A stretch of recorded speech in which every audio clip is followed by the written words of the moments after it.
Conférence que nous tenons cette année dans le cadre de nos travaux au département Arts et Culture autour de la question de l'interférence des arts. Nous avions déjà eu deux séances sur cinéma et peinture et sur art plastique et art numérique, et nous avons d'autres séances qui viendront sur architecture et peinture et probablement danse.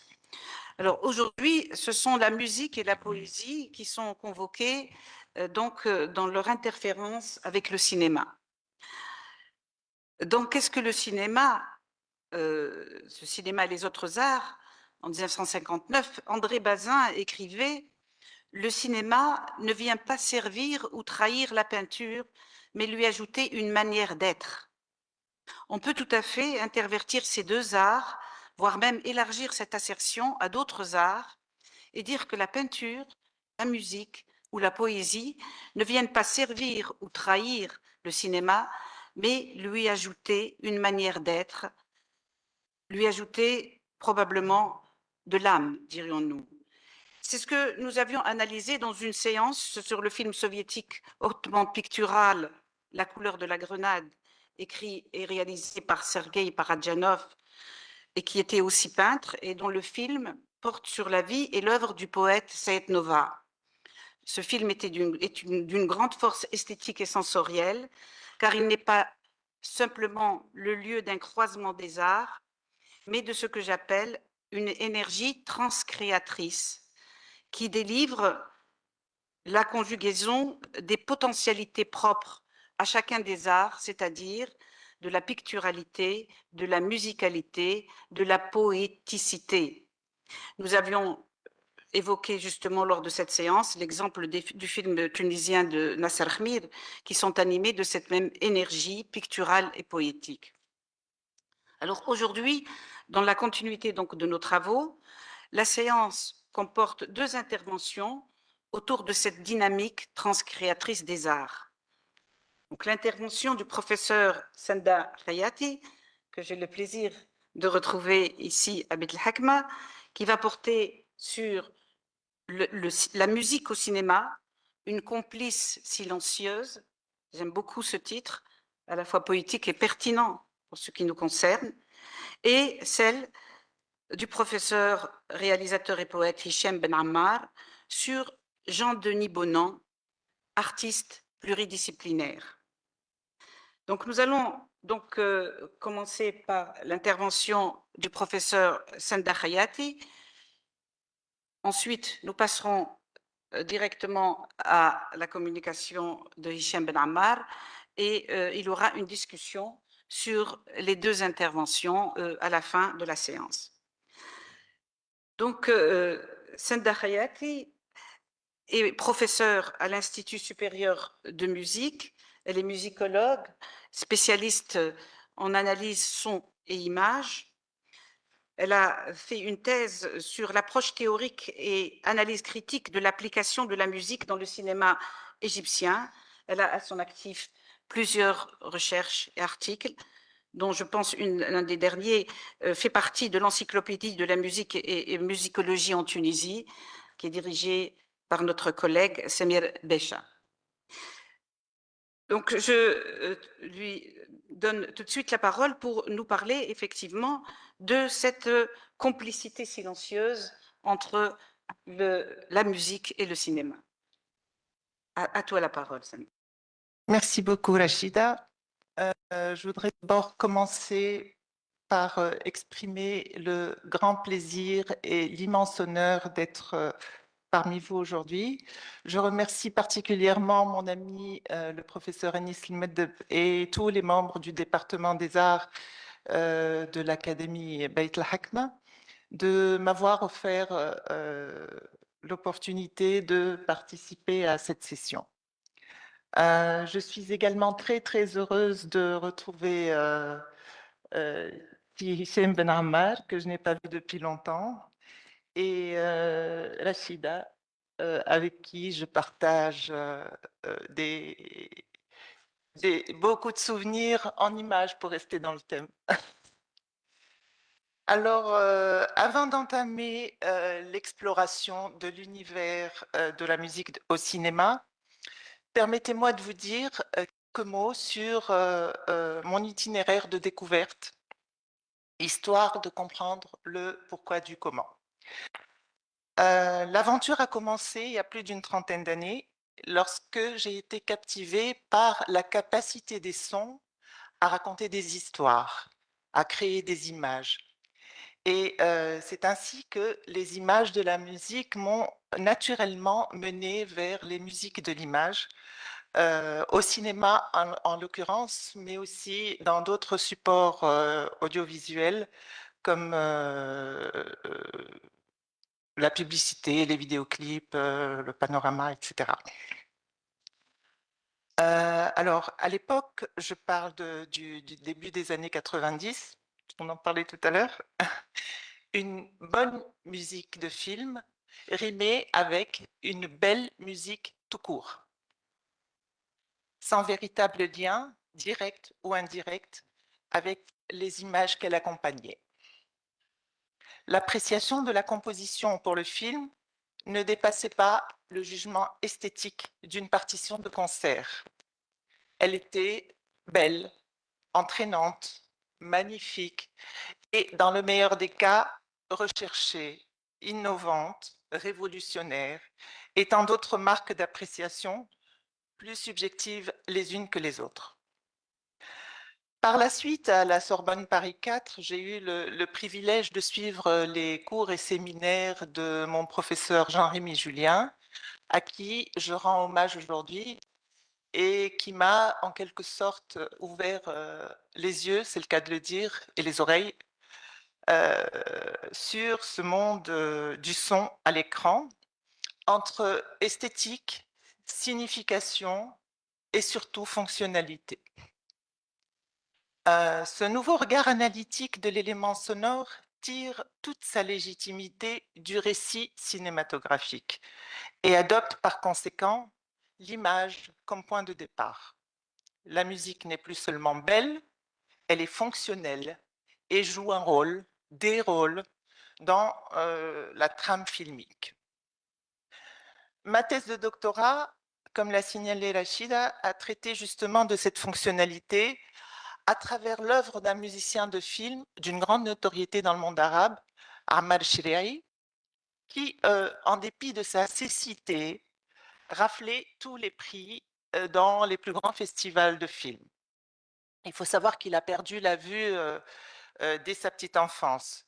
Et c'est précisément son rapport à l'image qu'il ne voyait pas qui était intéressant à analyser. Tout cela pour vous dire que c'est en réalité cette ouverture vers un nouveau champ musicologique doté de ses propres règles intrinsèques qui m'a permis en 99 d'introduire un nouvel axe de recherche ou d'enseignement à la musicologie analytique, celui de l'analyse des musiques de l'écran, qui continue d'évoluer d'année en année au gré des nouvelles perspectives d'une production en perpétuelle mutation. D'ailleurs, il me semble que c'est ce caractère dynamique et renouvelé de l'industrie cinématographique qui suscite l'intérêt des étudiants et leur enthousiasme tant durant les cours que dans le cadre de la recherche.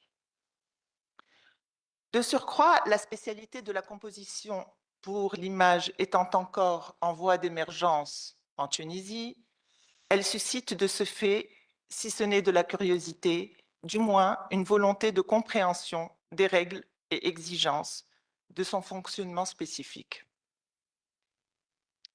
Je me permets de rappeler timidement que la réalité des faits nous montre cependant, et je parle sous le contrôle de CICM, que ce genre de démarche musicale présuppose encore, avant les critères de compétences et de qualification, d'autres conditions indispensables et sans doute plus efficaces pour accéder à ce genre d'activité, à savoir faire partie du cercle de connaissances d'un réalisateur ou d'un producteur.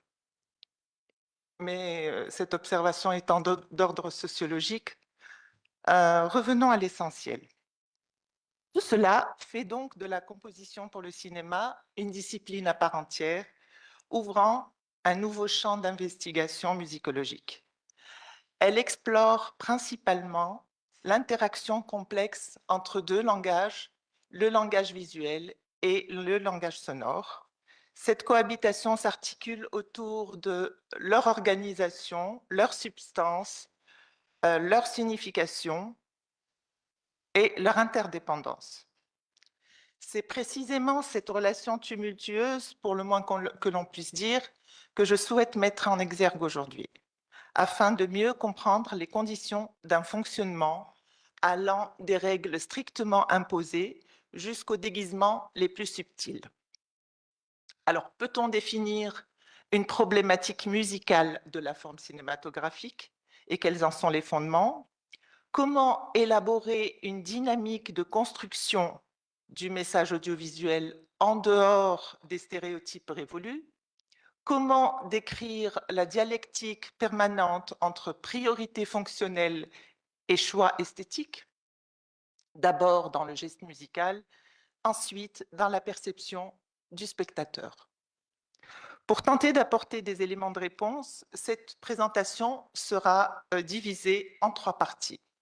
La première traitera de l'écriture musicale pour l'image, son fonctionnement et ses limites. La deuxième, des différentes formes d'accompagnement selon leur provenance sonore. Et la troisième, de l'incontournable question de la perception. Mon analyse repose sur le concept de film-musique, emprunté à Michel Fano. Il est défini comme étant, je cite, la dialectique musicale qui organise le matériau filmé, bruit, parole, musique, autant, sinon plus, que l'habituelle logique du récit. Fin de citation.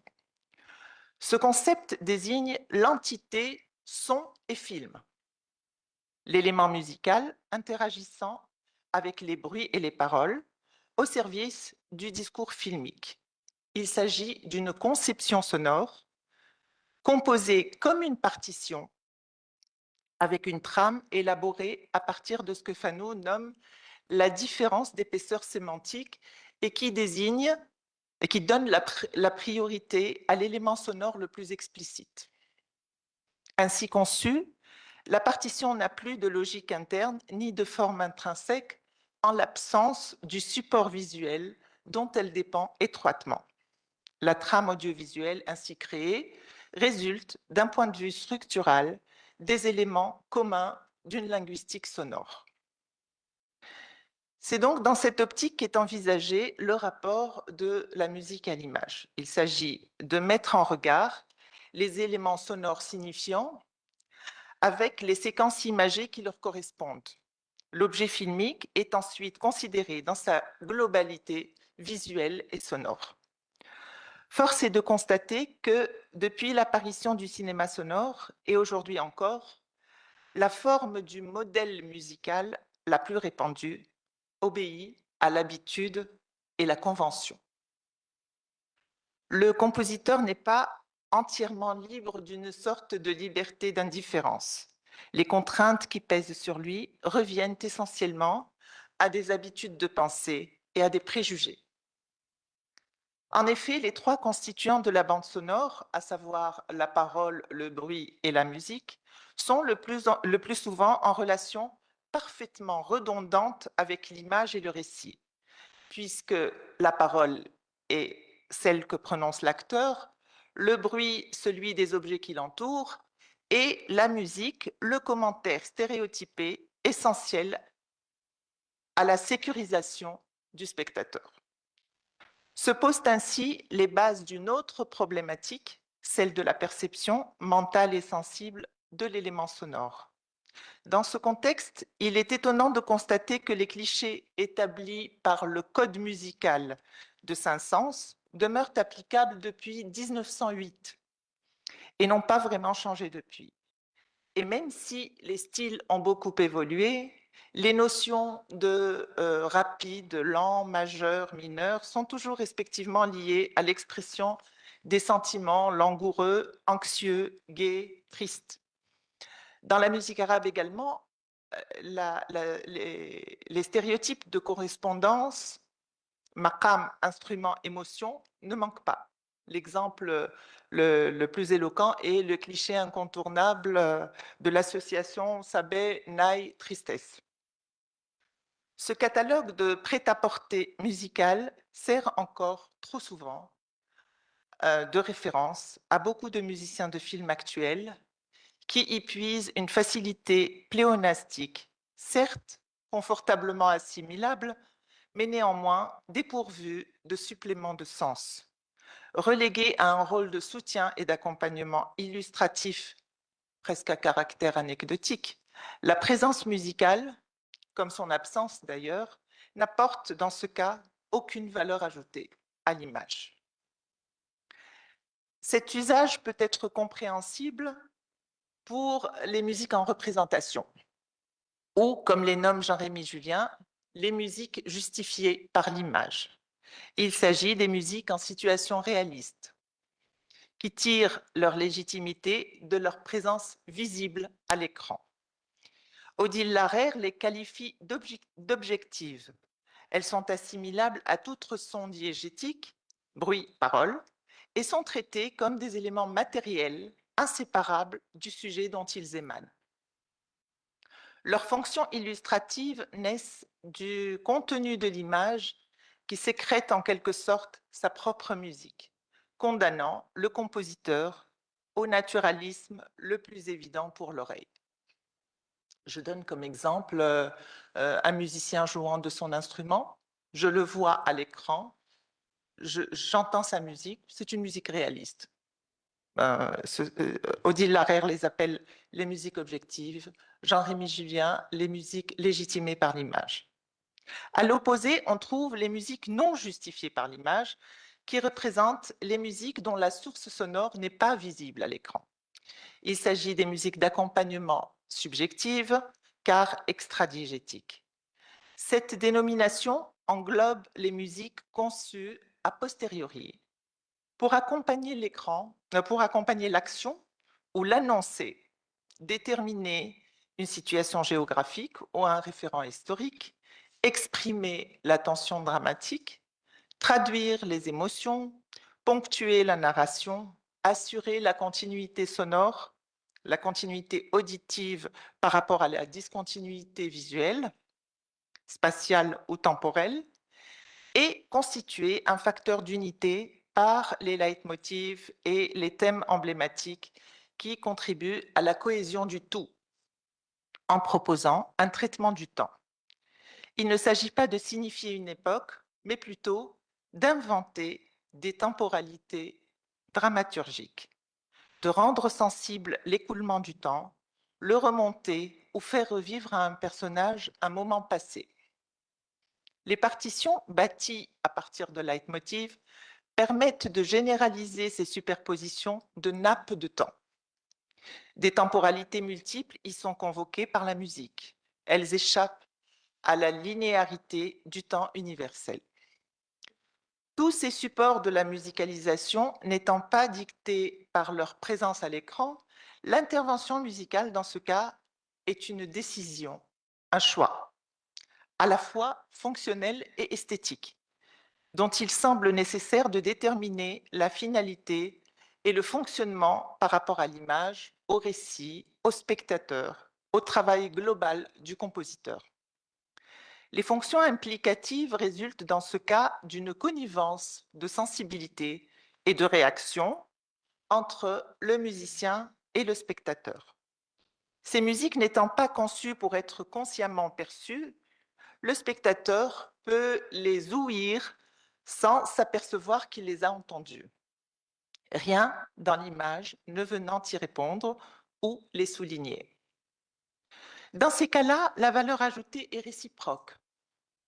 Le son fait voir l'image autrement que ce qu'elle aurait montré sans lui. Parallèlement, l'image fait entendre le son autrement que s'il était perçu dans l'obscurité. À travers l'écran, qui reste le support de cette interactivité, le son et l'image produisent le résultat de leurs influences mutuelles.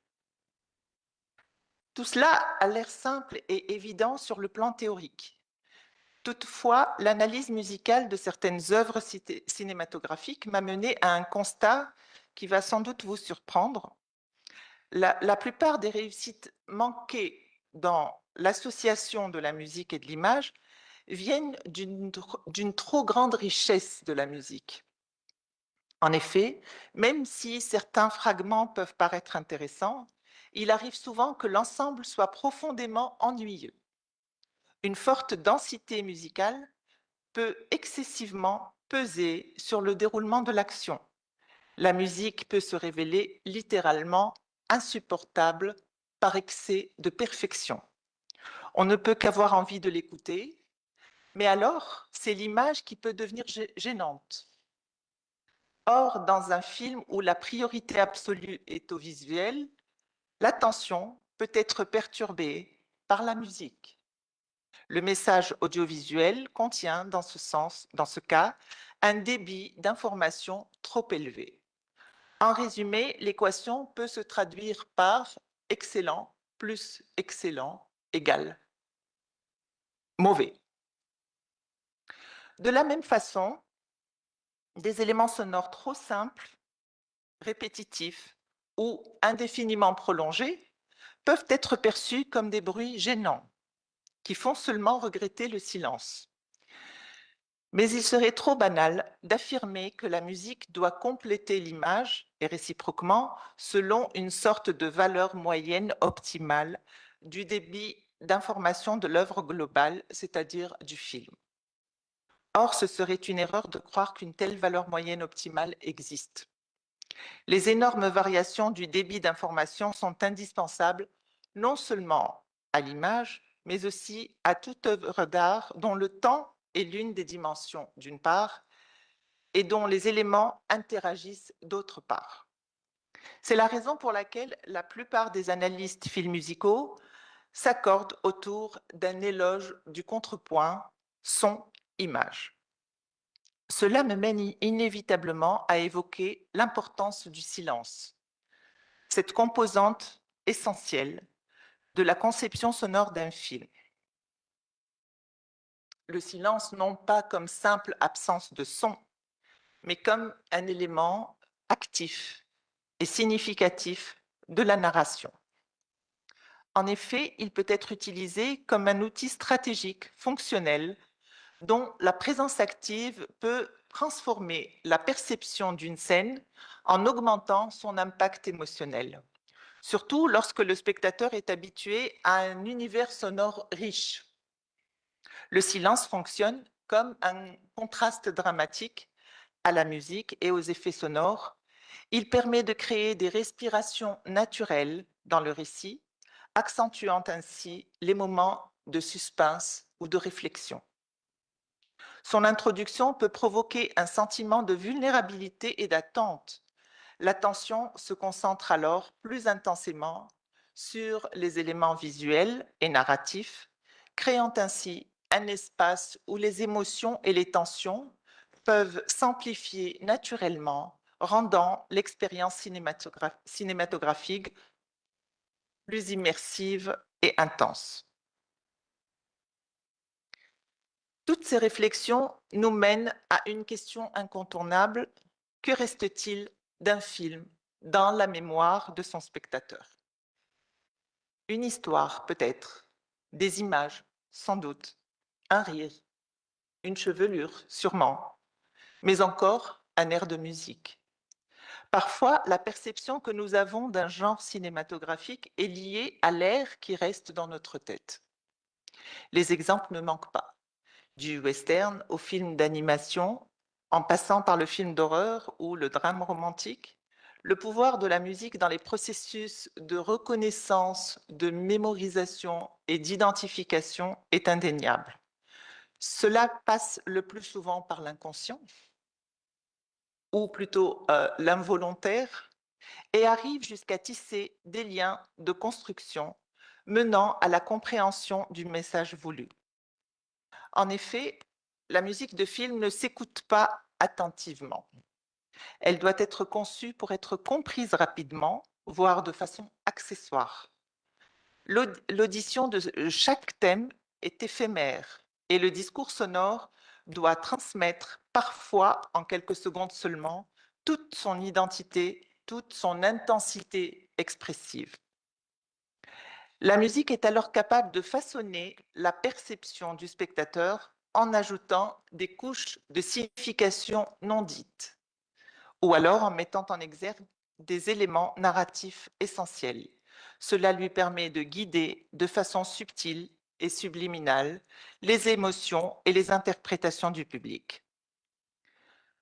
Ce conflit entre technique et sensibilité ne peut mener à un résultat positif que si le compositeur et le réalisateur s'obligent à respecter l'un et l'autre la nature expressive différente du message commun à transmettre. À ceci s'ajoute l'acceptation d'un autre fait. Dans la plupart des films, la musique n'intervient que par intermittence et le cinéaste doit mettre en scène ses interventions ponctuelles. L'analyse s'avère d'autant plus difficile que l'élément musical s'associe à l'élément sonore global en premier lieu et l'objet visuel en second lieu. Cette attitude perceptive spécifique, que Michel Chion appelle l'audiovision, consiste à considérer l'objet filmique dans sa globalité visuelle et sonore. Chion montre que dans la combinaison audiovisuelle, chaque perception influence l'autre et la transforme. Je cite, « On ne voit pas la même chose quand on n'entend pas la même chose quand on voit. » Et j'en mettrai d'ajouter, de façon à ce qu'on ne sache plus très bien si l'on entend avec les yeux ou si l'on voit avec les oreilles. Il faut avouer, en guise de conclusion, que l'écriture film musicale, surtout en Tunisie, représente encore, et en dépit des apparences, une pratique nouvelle, une discipline en cours de construction, un sujet de recherche pas suffisamment défriché, mais également une question souvent controversée, abordée la plupart du temps avec passion et parti pris. De la paraphrase à l'opposition, en passant par la caricature, la rencontre, le pléonasme, le contrepoint, la musique au cinéma représente le domaine des contradictions. Elle intrigue autant qu'elle attire, mais ne laisse personne indifférent. J'aurais aimé développer un peu plus la réflexion autour du rôle de la convention dans la musique filmique, dans la musique tout court et dans l'art en général. Je pense qu'on se rendrait compte à la fois de sa nécessité et de son insuffisance. Le cinéma est un art totalement neuf et ceux qui l'ont utilisé à ses débuts n'ont pas eu de compte à rendre à une quelconque tradition. Ils ont fait du neuf avec du neuf, au contraire des musiciens englués par des siècles de tradition. Le musicien doit-il s'instruire préalablement de toutes les conventions ou alors s'abandonner à son instinct? Suffirait-il pour s'évader d'un temps conservateur désuet d'en prendre le contresens?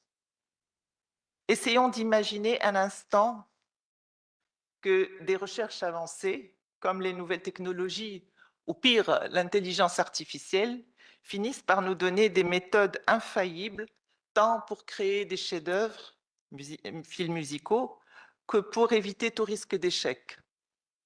Ce serait tellement triste. Pour finir, j'ai conscience que le traitement de la question demeure incomplet car il tient compte essentiellement de facteurs quantitatifs bien plus que qualitatifs. Le pari a été celui de vous inviter à découvrir simplement certains aspects de l'univers film musical qui semblent évidents à première vue, mais qui, je l'espère, vous feront entendre et voir la musique différemment lors de votre prochain film. Merci.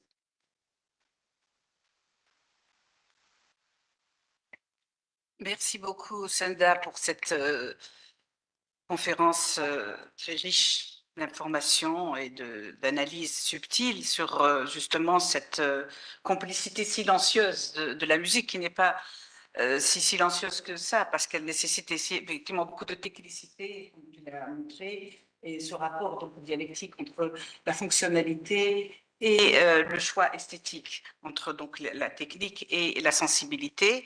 Et effectivement,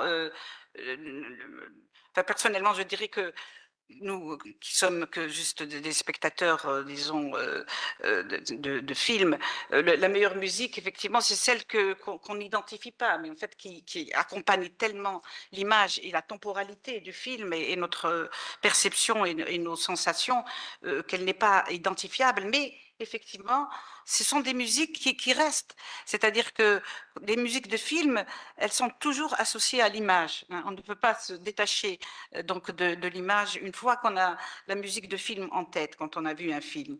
Et c'est très intéressant, effectivement, toute cette analyse que tu as faite sur les temporalités, parce que c'est exactement ça, c'est-à-dire finalement ce qui fait le lien.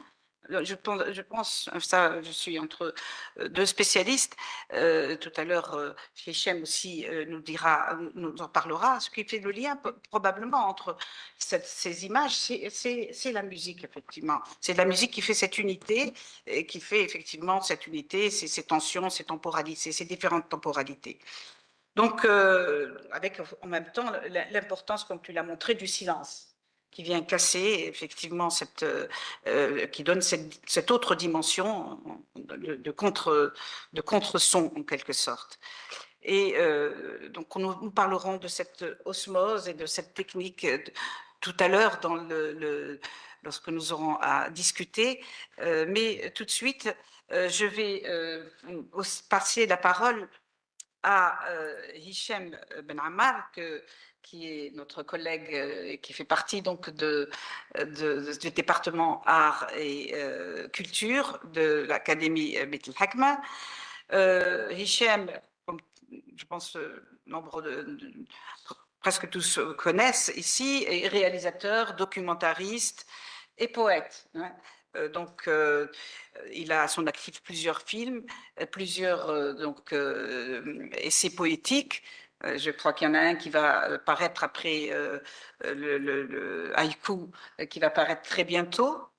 Il a dirigé la Cinémathèque en 2017. Il était donc le premier directeur de la Cinémathèque après la Révolution. Il a aussi, en 2011, créé les caravanes documentaires pour diffuser les valeurs de la citoyenneté à travers les documentaires dans les régions en Tunisie. Et donc, il a choisi, alors Hichem, donc, va parler d'un cinéaste pluridisciplinaire hein, qui s'appelle Jean-Denis Bonan. Peut-être que certains d'entre vous le connaissent. Moi, j'avais pensé qu'il parlerait de lui-même, puisqu'il est effectivement cinéaste et poète, mais peut-être qu'il est parti dans le sens de pascalien, où le moi est haïssable. Et je pense qu'en choisissant Jean-Denis Bonan, il a peut-être choisi de parler de son alter ego. Donc, je lui cède tout de suite la parole pour nous parler de cet artiste pluridisciplinaire. Merci beaucoup, chère Rachida.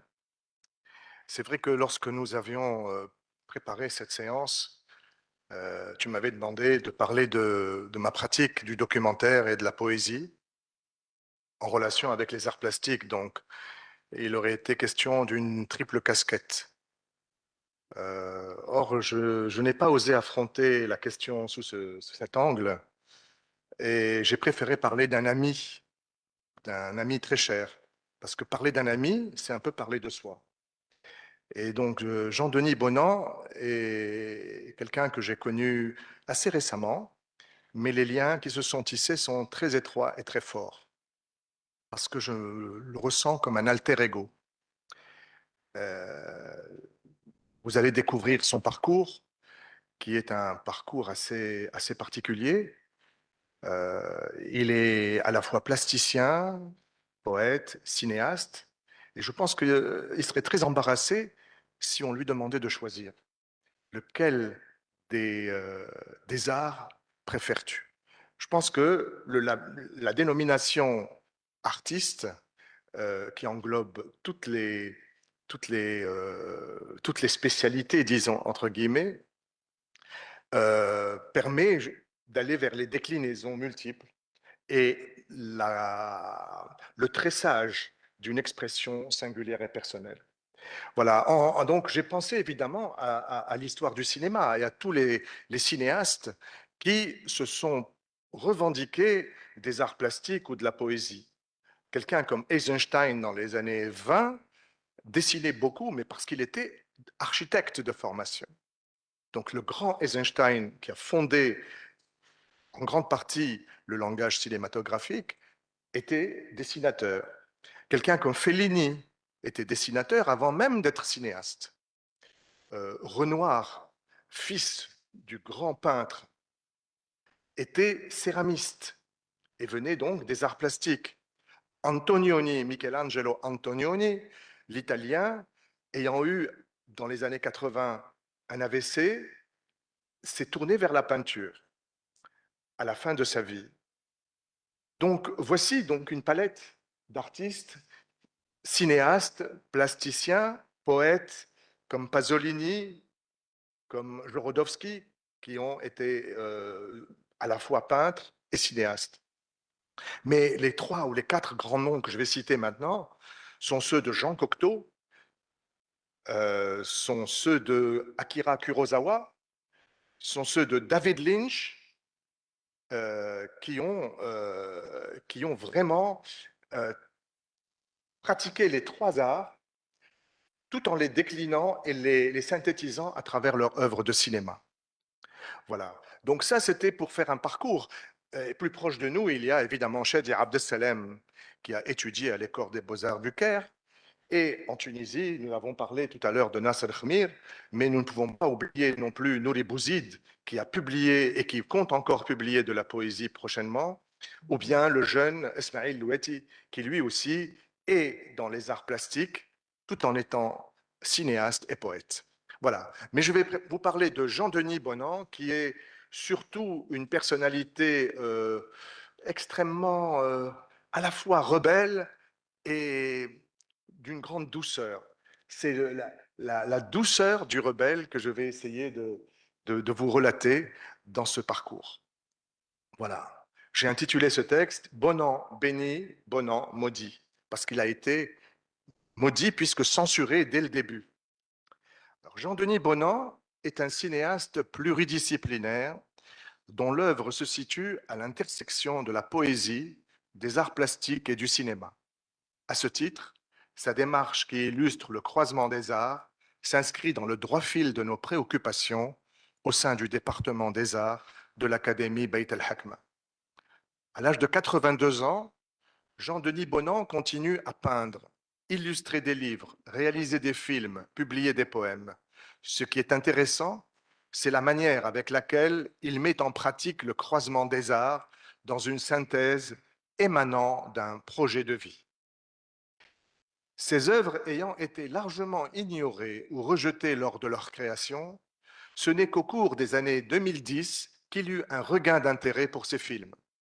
L'université française, la critique, les cinémathèques ont tardivement découvert et réhabilité 50 ans après leur réalisation des films qui sont restés sans visibilité ni reconnaissance. Soulignons à ce propos que la première rétrospective des films de Bonan à l'échelle internationale a été organisée par la Cinémathèque tunisienne en 2020.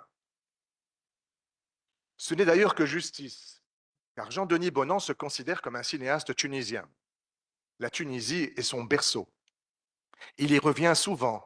Il y a même travaillé à plusieurs reprises et c'est lui, par exemple, qui effectuait, alors qu'il n'était qu'un technicien débutant, le montage des actualités tunisiennes aux premières années de l'indépendance, lorsque celles-ci étaient encore confectionnées par les actualités françaises. Né en 1942, pendant la période du protectorat, Jean-Denis Bonan a très tôt ressenti l'injustice qui régnait en Tunisie. Prenant le parti des exploités, Il se sentait plus proche des autochtones que des colons français. Son père, en tant que célèbre avocat, avait pu faire sortir de prison des militants nationalistes. C'est donc une prise de conscience politique précoce qui a déterminé le restant de sa vie. Au cours de l'hiver 1955, Tunis était quadrillé par des soldats français armés jusqu'aux dents. Avenue de Paris, non loin du lycée Carnot, il aperçoit un marchand ambulant interpellé par 4 militaires. Le vendeur qu'il connaissait est malmené, insulté, bousculé, frappé. Sa marchandise est renversée et écrasée par les bottes. Jean-Denis intervient et se met à crier. Il se souvient encore du canon de la mitraillette qu'un soldat avait braqué sur son ventre. Il n'avait que 13 ans. Le système scolaire l'ennuyait profondément. Au cours de sa scolarité chaotique, il narguait au grand comble de l'insolence ses professeurs qui le traitaient de cancre en leur récitant des poèmes qu'il apprenait par cœur. C'était un mauvais élève par insubordination. Et la poésie lui permettait d'échapper à toute forme d'autorité. La poésie a donc été sa planche de salut. C'est par les poèmes qu'il se protégeait, s'affirmait, se construisait. Pour lui, poésie et liberté ne feront jamais qu'un. En 1957, la famille Bonan s'installe en France. Jean-Denis a 15 ans. Il devient un petit Parisien, mais la Tunisie ne l'a jamais quitté, car c'est à Tunis qu'il a découvert sa passion pour le cinéma, dans les salles Le Paris, le Colisée, l'ABC, le Palmarium. Et c'est là qu'il a créé son premier ciné-club et ouvert les yeux sur le potentiel poétique du 7e art. En 1962, la guerre d'Algérie divise la France. Jean-Denis Bonan prend fait et cause pour les opprimés. Il découvre le cinéma militant. Ce n'est pas comme un René Vauthier, de 15 ans son aîné, un cinéaste inscrit dans une logique anticolonialiste de manière partisane et structurée.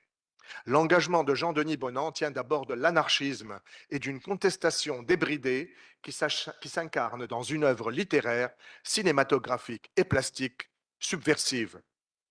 Son premier film professionnel est un court-métrage qui s'intitule Tristesse des anthropophages en 1966. Réalisé avec une désinvolture assumée et sans même se soucier de cohérence, cette farce potache est une suite de scènes qui fustigent la société de consommation à travers une satire où le burlesque le dispute à l'onirisme. C'était en 66, à l'époque où apparaissaient les premières grandes surfaces commerciales et les premiers fast-food. Le film est une protestation contre toute forme de consommation. Il fut interdit à tout public et même à l'exportation. Cette censure a relégué le cinéaste débutant sur les bas-côtés de la cinématographie. C'est ce film qui l'a contraint à la marginalité dont il n'est jamais sorti d'ailleurs. C'est ce fameux film qui est responsable de cet étiquetage de cinéaste maudit qu'il a poursuivi sa vie durant. Interdit à tout public, y compris à l'exportation, en janvier 67, il n'a été autorisé qu'en 2014. Devançant la postmodernité, provocateur avant Orange Mécanique de Stanley Kubrick, scatologique et libertaire avant La Grande Bouffe de Marco Ferreri, iconoclaste avant Salo ou les 120 jours de Sodome de Pasolini, sorti quelques années plus tard, Tristesse des anthropophages porte l'esprit fondeur de l'ancêtre Jean Vigo, tout en ouvrant les perspectives d'un cinéma outrageusement désinhibé. Les films expérimentaux et militants de la période des années 60 de Jean-Denis Bonan ont longtemps été occultés par les instances du cinéma français. Cependant, la censure politique conjuguée à la censure économique ne l'a jamais empêché de poursuivre son parcours du combattant. Les systèmes sociaux, dit-il, chérissent leurs enfants obéissants, pour ne pas dire leurs enfants soumis. Et moi, assez jeune, je me suis senti dans la peau d'un évadé. Je fuyais les contraintes sociales, les ordres et les conventions. Logiquement, cette mise à l'index aurait pu l'anéantir. Au lieu de cela, dès l'interdiction de Tristesse des anthropophages, il a entrepris successivement des courts-métrages, Mathieu Fou en 1967, Une saison on sait les hommes en 67 également, Le joli mois de mai 1968 et le long-métrage La femme bourreau en 1967-68. Ce qu'il a compris, c'est qu'il fallait faire malgré. Faire malgré consistait à braver coûte que coûte les obstacles et s'autofinancer, quitte à ne pas se conformer aux standards du cinéma professionnel. Cela s'appelle travailler en baroudeur. Cette position à la marge n'est-elle pas au fond un acte de rébellion politique par excellence? En 67, avec des amis, ils fondent un collectif de cinéastes, le groupe ARC, qui a réalisé un grand nombre de films d'intervention sociale, dont le célèbre Le Bel et Moi de mai. En fait, le Joli Mai a été transformé et s'est appelé Le Bel et Moi de mai par la suite, que Jean-Luc Godard a soutenu. C'étaient des films engagés contre l'impérialisme qui documentaient les mouvements sociaux en utilisant le cinéma comme levier et comme levain. Mais bizarrement, lorsqu'en 67, il réalisa une œuvre personnelle, La femme bourreau, ses camarades du groupe ARC ont voulu l'exclure complètement du groupe. Ils prétendaient, à l'époque, que La femme bourreau était un film petit bourgeois qui ne militait pas pour les idéaux révolutionnaires.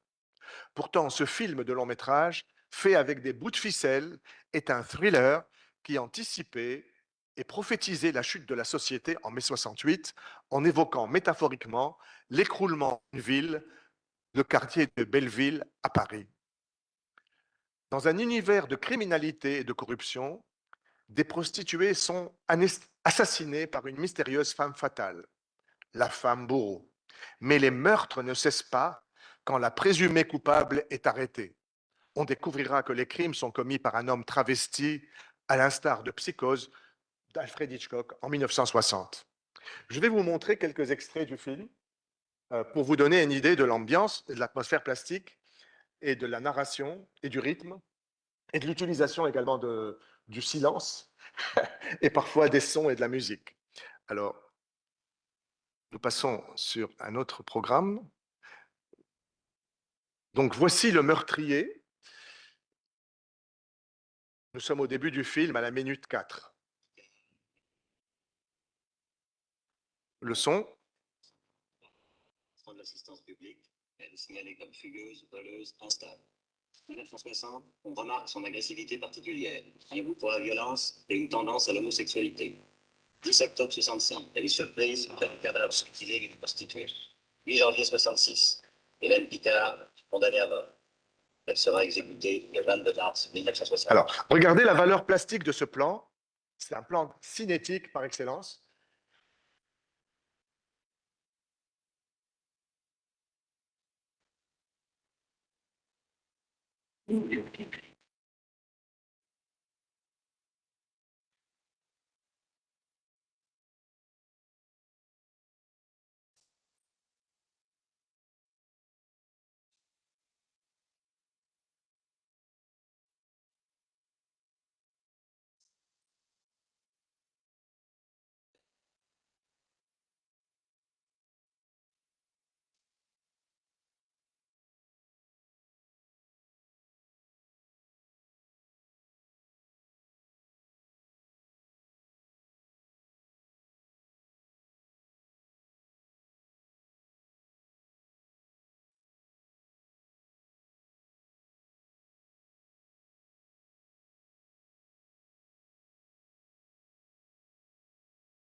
Excusez-moi.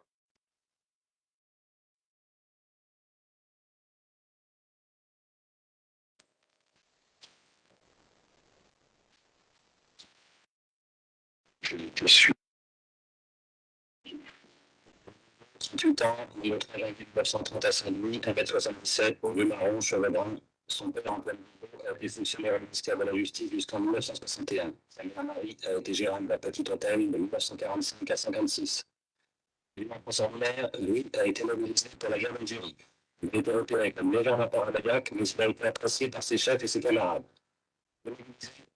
Se voit proposer une charge particulière par le ministère de la Justice. En 1963, il devient fonctionnaire. En 1965, sa fonction semble causer des problèmes psychologiques. Un regard feuillis de mort officiel se libérer de sa charge. En 1968, Louis se présente à la préfecture de police pour rencontrer l'adjoint du commissaire Sabreau, Solange Lebas.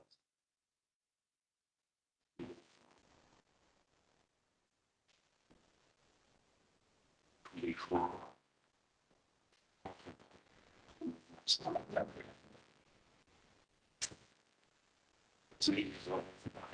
monsieur.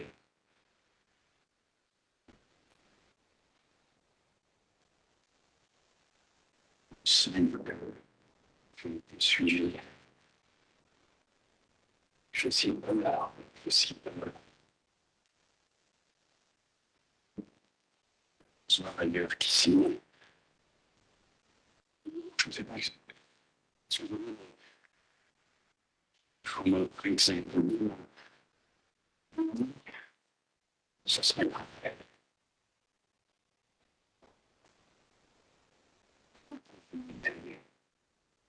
Je vous en prie.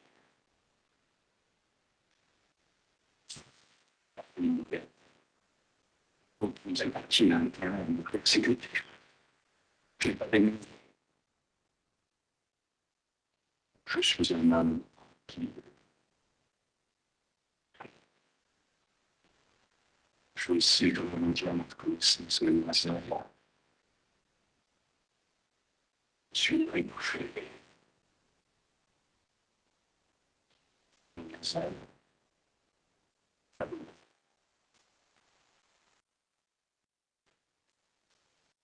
On va passer à une...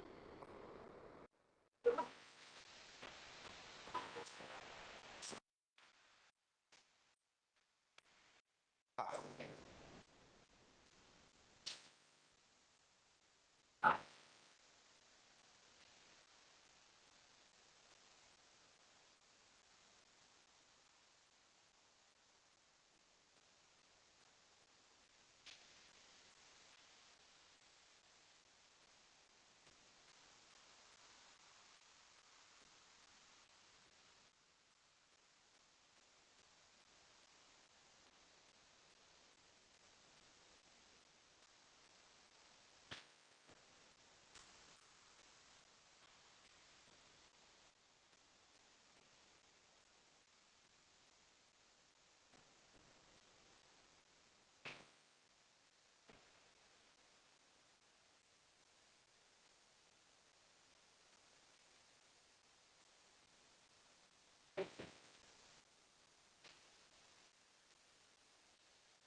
la minute 55.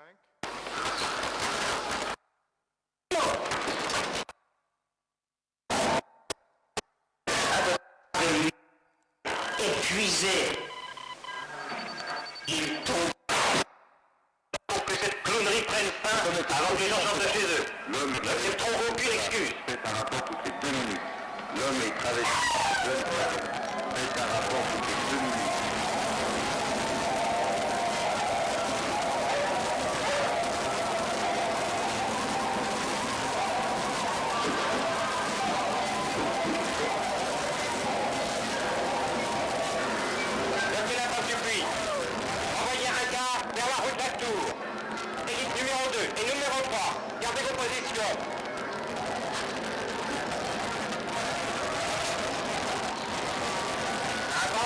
commence à découper.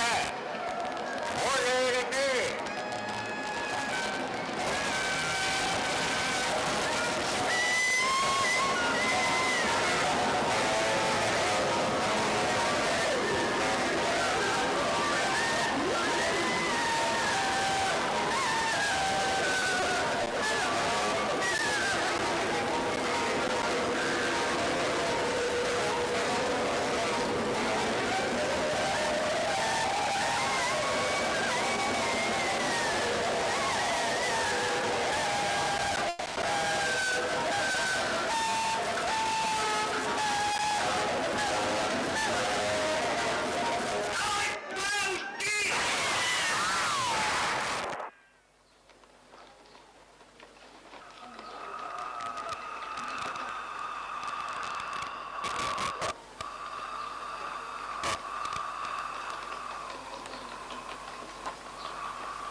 Donc, voilà quelques extraits pour vous mettre dans l'univers.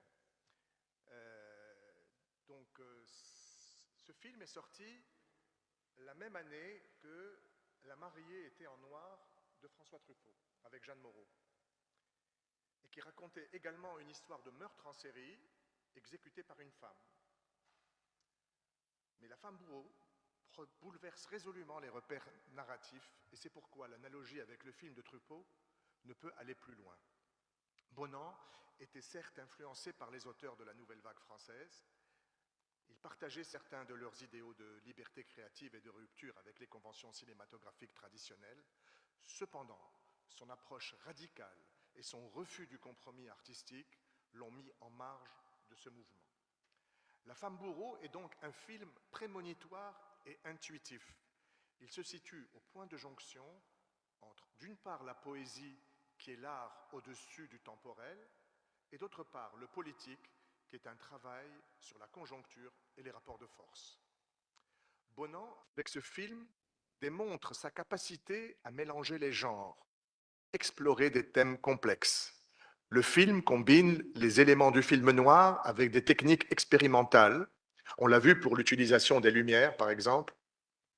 Multiplie les faux raccords, assume les sautes d'axe pour créer une atmosphère oppressante et une tension qui ne se base pas sur les effets habituels tels que la musique non diégétique pour faire surgir la poésie. Il insiste beaucoup plus sur les sons afin de créer une certaine musicalité et un rythme syncopé. La poésie, dit-il, a ceci de plus sur le politique, c'est qu'elle est utopie. Dans cette optique, Jean-Denis Bonan affirme que les grandes pensées révolutionnaires, de Spartacus jusqu'à Karl Marx, en passant par la Révolution française, sont de la pure poésie. Pour lui, la poésie est tout ce qui bouscule le réel, le transcende, le sublime, pour donner naissance au nouveau, à l'émotion. La poésie n'est pas forcément la beauté béate. Elle peut être violence, douleur, profanation, blasphème, sacrilège. Avec le poème, il s'agit de désacraliser les valeurs établies pour inventer, innover, se laisser surprendre. L'émotion provient du mouvement. C'est l'émeute, dit-il, l'insurrection, le trouble et la liberté, c'est ce qui permet d'être et de penser en dehors de ce qui nous emprisonne dans le carcan de l'une ou l'autre idéologie. Jean-Denis Bonan a donc choisi sa place en porte-à-faux ou en hors-jeu, loin des systèmes, des clans, des groupes, des sectes qui figent les idées les plus pures. Que ce soit avec ses peintures ou avec ses films, il se définit comme un arpenteur de l'inconnu, un expert en bidouillage, un champion de l'empirisme. Son lieu de travail est un laboratoire imaginaire, un lieu propice à l'essai, à la tentative, à l'expérimentation. Ces méthodes n'ont pas surgi spontanément, ce sont les explorations multiples dans divers domaines qui ont précisé son cheminement. Lors de ses tout premiers essais cinématographiques, il avoue qu'il voulait tout maîtriser, la hauteur de la caméra, l'objectif à utiliser, la grosseur de plan, la lumière, le cadre, l'espace sonore, la durée du plan, les jeux des comédiens. Mais peu à peu, il a laissé les éléments se combiner par eux-mêmes pour que l'alchimie puisse opérer. Tout se passe comme s'il n'y avait aucune préméditation dans son travail, comme si le film s'élaborait au fur et à mesure de sa fabrication. D'une certaine façon, on pourrait dire que dans les situations les plus préméditées ou les plus scénarisées, il agit comme un documentariste qui capte l'imprévu, l'aléatoire, la surprise. Et cette posture de sagesse s'accentue dans ses films récents. La soif et le parfum, en 2017, un de ses derniers films qu'il a réalisé avec son complice, l'écrivain Andreas Becker, correspond tout à fait à ce dispositif. Tourné sans scénario préalable, laissant l'humeur du moment transformer une scène, ce film se dévoile à lui-même son propre mystère. Par ses formes de fabrication, nous sommes dans la résistance pure et dure, et rien n'est plus politique que la poésie lorsqu'elle a l'audace de se libérer. Bleu Palbourg, en 2018, se revendique aussi ouvertement de la poésie et de la politique. Le film est une dérive à partir d'un texte d'Andreas Becker, qui réinvente la langue au fur et à mesure que les mots se forment et se répondent. Dans le film, l'émotion des images déborde sur les mots et vice-versa. Presque au hasard, le film cherche à tâtons les traces de l'absence. Il se met au défi d'illustrer le silence. Et comme Bleu Palbourg est le récit de l'agonie d'une femme, il fallait bien imposer le recueillement comme postulat. Silence, absence, effacement, il ne fallait que ces mots pour rechercher les visions de l'invisible et de l'ineffable. Dans Les Tueurs d'ordinaire, 1922, Bonan pousse à l'extrême une figure qui est la base de l'écriture cinématographique, l'effet Kuleshov, qui consiste à associer deux plans pour donner l'illusion que ces deux plans interfèrent et se démultiplient. Quand on systématise cette dialectique, on est forcément dans la quête de sens, exactement lorsqu'on choisit une succession de mots. Dépourvu de structure, au point que le montage en est devenu une étape labyrinthique et sinueuse, Les Tueurs d'ordinaire restent une énigme sur la vie incompréhensible. Tentative et trébuchement témoignent toujours d'une prise de risque. Dans son travail de plasticien, Jean-Denis Bonan se définit comme le truchement par lequel les taches et les traits se déversent sur la feuille, suggérant des formes organiques, des visages souvent, mais aussi des silhouettes ou des animaux qui traduisent l'énergie de la touche à l'instant T. Pour résumer ce processus, disons qu'il s'agit tout simplement de donner vie à de nouvelles présences au monde. Et dans ces essais, l'inachevé est indispensable, car il faut laisser la vie se faire. Pavé de bonnes intentions, la volonté de parfaire et de surprotéger une œuvre la conduit presque toujours à sa perte. Appliquée au cinéma, cette approche entre méditation et spéculation n'est pas faite pour ameuter les foules. Depuis le début, les films de Jean-Denis Bonan ont souffert de la confidentialité de leur distribution. Ainsi, pour ces films dits militants, il fallut inventer des moyens de diffusion appropriés. Avec des camarades, il se déplaçait avec un projecteur 16 mm pour présenter les films dans les usines, les fermes, dans les universités.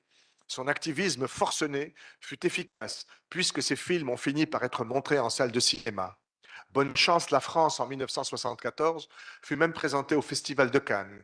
Les cahiers du cinéma, Cinémaction et d'autres revues de cinéma cotées ont fait à ces films une place dans leurs publications. Mais cela ne faisait pas vivre son homme, et il fallait gagner sa vie. Heureusement, en tant que monteur, il était suffisamment reconnu pour pouvoir vivre de son métier comme enseignant à l'IDEC, Institut d'études cinématographiques, ce qui lui permettait de financer en partie un groupe comme Ciné-Lutte. Le système politique étant plus fort que les cavaliers solitaires, l'étau s'étant peu à peu resserré, l'outsider dut, à partir de 1980, travailler pour des télévisions comme Arte et FR3. Il ne faut pas voir dans sa recherche de stabilité un renoncement aux principes initiaux ou une trahison des valeurs. Traitant de sujets variés, allant de la culture à des questions sociales et civilisationnelles, il réalisa entre 1980 et 2010 un certain nombre d'émissions de télévision sur des thèmes qui le passionnaient: la sociologie, la philosophie, l'histoire, la psychanalyse, la littérature et la peinture, avec une prédilection pour la poésie. Sa palette était assez étendue, mais finalement, elle peut se résumer en un seul mot: l'humanisme. Même dans ses travaux télévisuels, Bonan a conservé une sensibilité artistique particulière. Sa pratique du cinéma expérimental a souvent imprégné ses productions télévisuelles, apportant une touche unique et spécifique à des traitements qui auraient pu n'être que conventionnels. Sa capacité à naviguer entre les contraintes de la production télévisuelle et son propre sens artistique lui a permis de devenir un artisan très sollicité. Cela lui a permis de continuer à exercer sa créativité tout en atteignant un public plus large que celui de ses films de cinéma.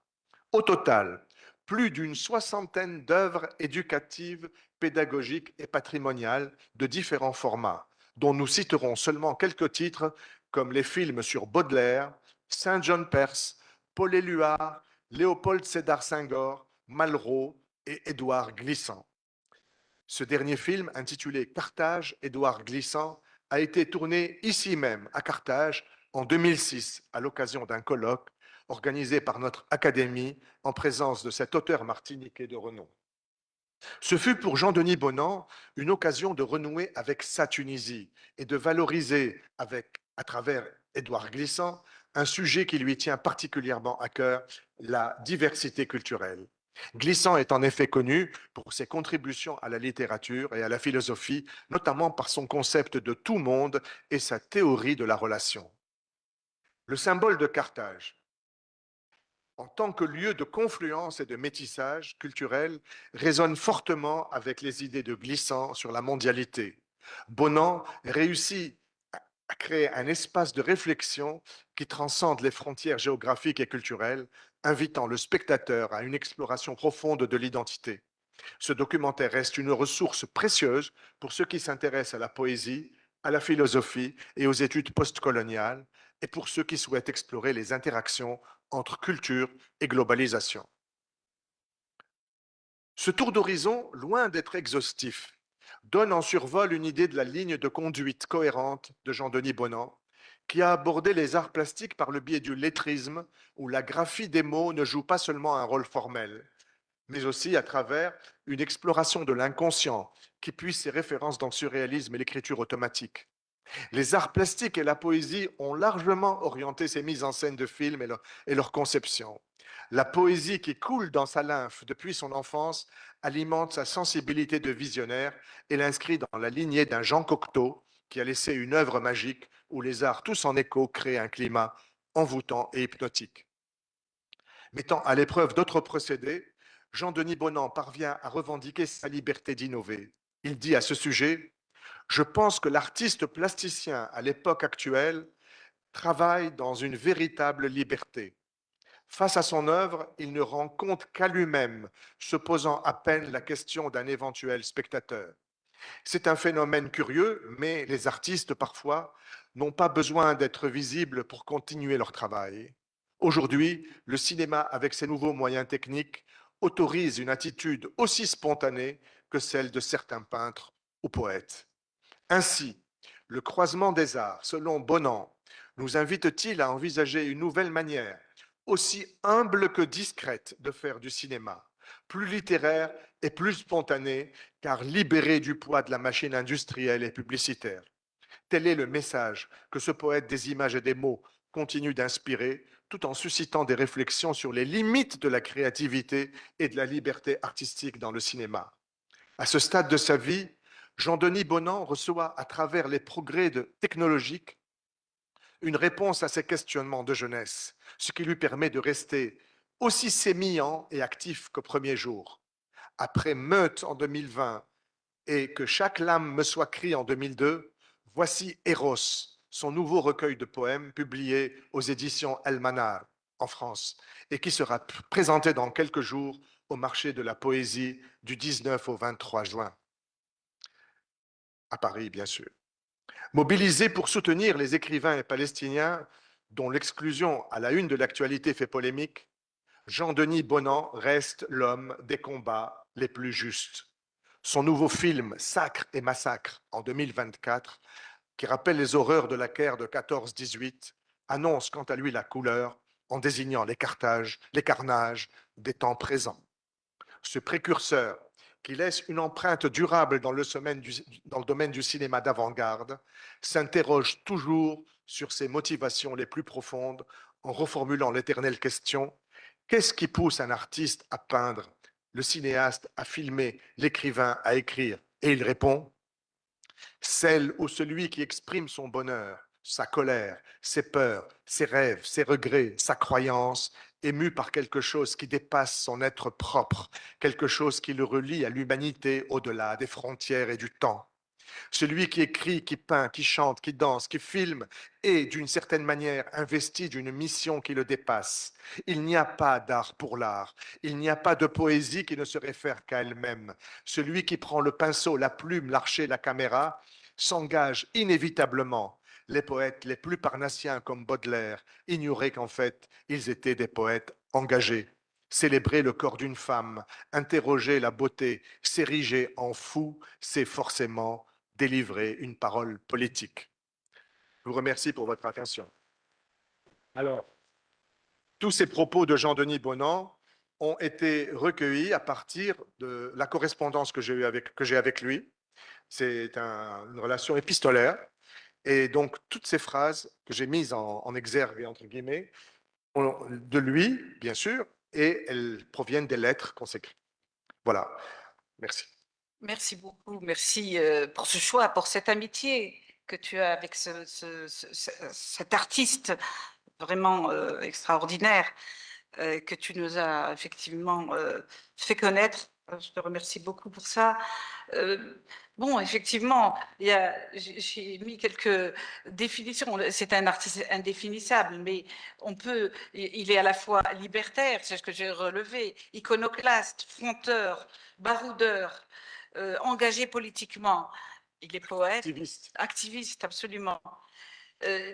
Ce film de 67, c'est ça, La femme zéro, hein, n'est-ce pas, est sorti, donc on a vu des extraits qui justement parle aussi de la musique quelque part, parce qu'il y a à la fois les silences, il y a disons, ce rythme syncopé, hein, donc dans ce film-là. Il y a en plus la plasticité de l'image dans les gros plans, donc, qui sont très forts. Et c'est un film effectivement poétique, dans le sens où il n'y a pas, comme il le dit lui-même, il ne part pas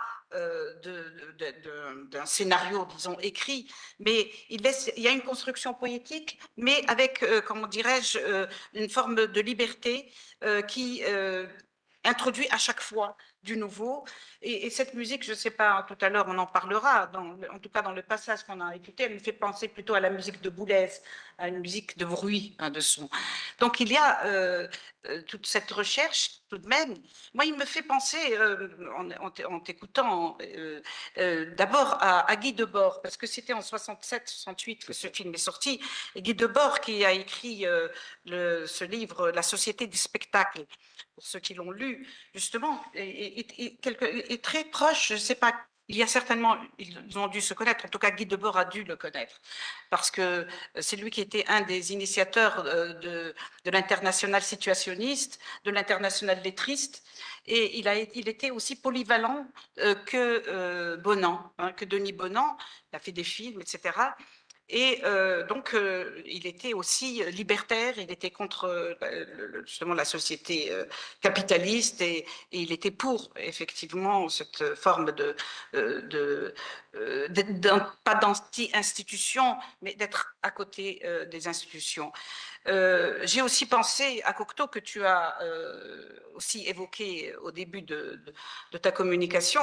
Il y a effectivement beaucoup d'affinités dans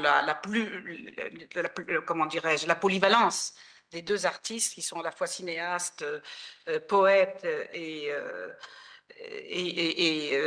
plasticiens, que les artistes. Et je me souviens que Cocteau disait que dans ces films, on a l'impression qu'il n'y a ni queue ni tête, mais qu'il y a une âme.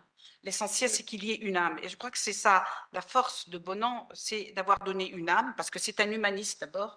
On voit que c'est un militant attaché à la Tunisie, hein, en grande partie tunisien, donc anticolonialiste, donc qui était resté fidèle à ses valeurs, et se définit à la fin, enfin en tout cas dans les citations que tu viens d'en donner à la fin de ta communication, comme effectivement un artiste poète, et que c'est la poésie qui travaille toute sa production cinématographique, hein, que ses films, même ses documentaires, sont soutenus par la poésie. Et il a fait ce film que j'aimerais beaucoup voir et que je ne sais pas si beaucoup d'entre vous l'ont vu, ce documentaire sur le poète martiniquais Glissant, avec qui il partage effectivement, je suppose, cette conception du tout-monde et de la créolisation, cette position postcoloniale de l'humanisme, un humanisme postcolonial, n'est-ce pas, avec ses valeurs de différence. Et il est aussi poète que lui. Donc, cet attachement, effectivement, donc, qu'il a vu à travers lui, l'attachement qu'il a montré à Carthage et à la Tunisie. Donc, je te remercie beaucoup pour, effectivement, pour ce choix qui est, et comme tu as beaucoup d'affinités, effectivement, avec lui, on retrouve aussi un petit peu dans ce choix-là tes options, tes idées, ta lutte aussi, hein, avec les institutions, hein, et effectivement ton engagement poétique. Alors, je vais passer la parole à la salle. Il y a effectivement beaucoup d'axes, n'est-ce pas, sur lesquels on peut intervenir. Alors, je vois déjà un doigt levé là. Oui, Je voudrais oui. un petit mot. Oui, un petit mot. Je voudrais souhaiter la bienvenue à Hélène Katzaras, qui a joué dans un film de Jean-Denis Bonan, qui s'appelle Madame la France. Jean-Denis Bonan était très, très ami avec Allah yarhamou Sid Ahmed, l'époux de Hélène, et ils ont fait un grand chemin ensemble avec la femme de Jean-Denis, Mireille Abramovici, et avec Julie Bonan, qui est la fille de Jean-Denis et qui est réalisatrice elle-même. Donc c'est une petite famille, et c'est pourquoi j'ai tenu à inviter Hélène. Bienvenue, Hélène. Oui. Vous pouvez vous présenter? Oui, bien sûr. Aslema, راغب وشيبة سكريبت cinéma télévision. مرحبا بكم, et ça m'a fait plaisir d'assister à ce gentil colloque. Je voudrais peut-être ajouter un petit plus, pas poser de questions.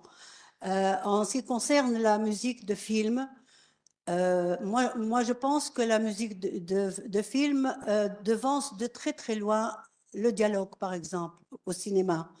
Parce qu'au cinéma, la colonne vertébrale, bien sûr, c'est l'image, mais la musique a toujours accompagné même les films muets. Et c'était un accompagnement, pas d'ambiance ni rien du tout, c'était de la musique. Qui se projetait en même temps que la projection, c'était pour ajouter l'émotion, quelle qu'elle soit, ok? Donc, je suppose. Et en plus, moi, un film où il y a trop de dialogue, je trouve qu'il a beaucoup de mauvais points. Parce qu'il faudra donner d'abord l'importance à l'image au départ, et la musique, elle donne un plus, ça c'est plus que certain. En ce qui concerne M. Bonan, moi je trouve que, bon, je le découvre plus ou moins, comme ça. Je trouve que c'est l'artiste, et basta. C'est un artiste qui a eu le mérite de faire des films, c'est pas évident. Il est déjà poète, donc automatiquement ces films vont être complètement différents des autres scénariste, disons, parce que la réalisation, ça, je ne vais pas rentrer dedans. Donc, je trouve que c'est un élément à faire étudier à nos étudiants au cinéma. Parce que il y a vraiment un manque de background. Et là, c'est le type même de l'anarchiste, entre guillemets, quand il fait un film, il se fout pas mal des raccords et tout ça. Moi, ça ne me range pas, mais bon, je respecte énormément. Et qui fait, il a un apport intellectuel et émotionnel uniquement. Tout le reste doit s'adapter à ses choix en tant que réalisateur et non pas entrer dans les canons disons, très stricts déjà de la matérialisation qui limite parfois le réalisateur et l'acteur parfois aussi. Donc, je trouve que il devrait faire partie des programmes au niveau des écoles de cinéma, qu'elles soient étatiques ou libérales, c'est pas grave. Et c'est tout, et merci. Merci. Oui.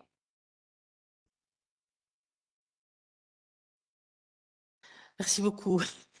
Là, j'essaie de revoir un petit peu tout ce qui a été lié à la notion d'incertitude et d'indétermination, même si ce que vous avez présenté est un hommage, et puis ça me rappelle un petit peu Wagner, que l'art pouvait finalement être une variété religieuse. L'indétermination dans le personnage c'est ce jeune homme on ne sait pas si c'est un homme ou une femme, qui se maquille d'ailleurs, parce que quand il a eu le prix Nobel à Heisenberg en 1936, toute la culture occidentale finalement a été imprégnée, fortement imprégnée. On retrouve ça dans les œuvres littéraires, dans les romans, dans la poésie, partout. Et je trouve que votre choix est particulièrement judicieux, parce que vous avez à la fois la célébration finalement de l'amour, de la beauté, etc., et cette notion d'incertitude qui va finalement marquer toute la partie, enfin la première partie et la deuxième partie du XXe siècle. Et donc, merci beaucoup, c'était très intéressant. Voilà. Merci. Merci.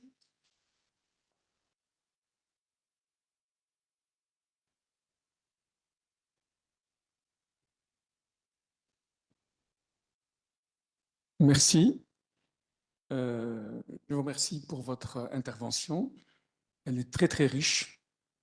Toutefois, j'aurais souhaité qu'elle soit enrichie par des exemples précis, parce que tout ce que vous avez dit est tout à fait juste et pertinent. Mais vous savez, le cinéma, le langage cinématographique est plein de nuances. Comme le cinéma évolue, il a son histoire, la musique filmique a beaucoup évolué. Et parfois, cette musique épouse les mouvements de cinéma.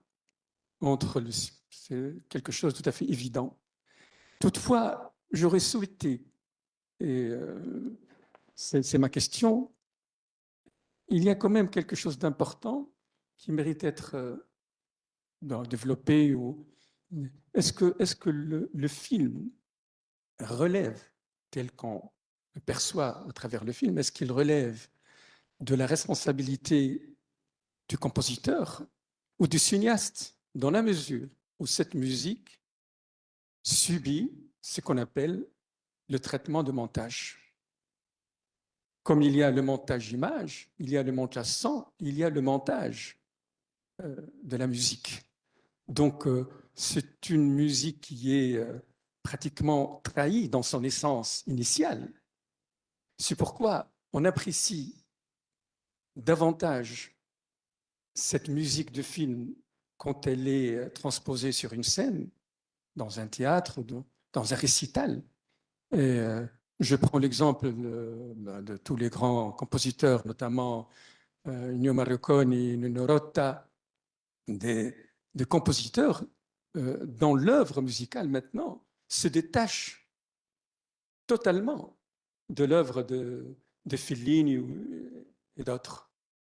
Donc, cette question de montage est fondamentale. C'est lieu de rencontre, mais aussi de tension, de dissension parfois entre le cinéaste, réalisateur et le compositeur. Ça, c'est ma première question. Pour Hichem, j'ai beaucoup aimé ton intervention.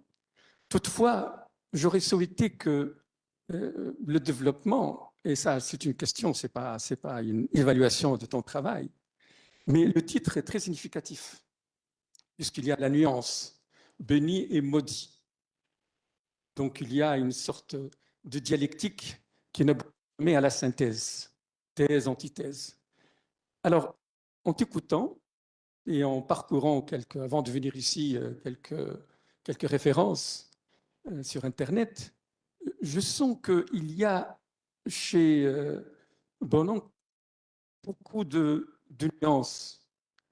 C'est-à-dire que autant il est engagé, comme tu l'as dit, notamment dans la conclusion, autant il adopte une approche qui serait très proche du cinéma de Cocteau et surtout d'Artaud.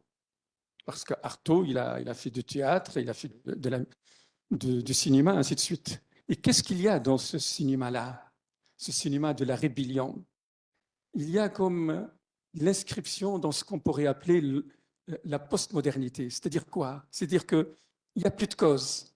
Le cinéma, l'art, n'a plus cette capacité de changer le monde. Il y a comme un état de désenchantement total. Et c'est bien que ce qui est important à adopter ou à faire, c'est d'explorer l'inconscient de l'homme.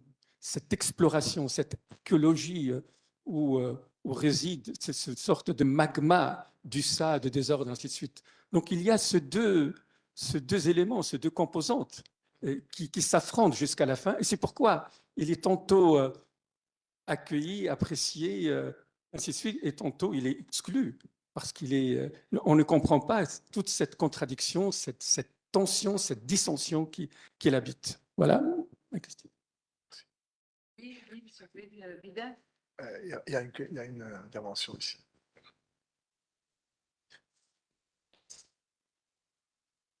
Merci. Je ne peux pas rater cette occasion pour remercier les deux conférenciers. Madame Senda, c'est pour la première fois que j'entends une conférence d'elle et j'étais vraiment très surpris. Pas surpris parce que je connais Madame Senda, mais l'occasion ne s'est pas présentée pour l'entendre. Aujourd'hui, elle a présenté un problème ou une question très importante que je trouve vraiment essentielle dans la création interdisciplinaire, c'est-à-dire la création du cinéma, de la musique, de l'art plastique.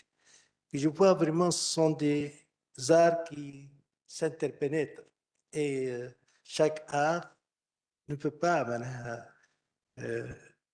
oublier ce ne sont pas des ingrédients, mais vraiment ce sont des choses essentielles qui doivent être présentes.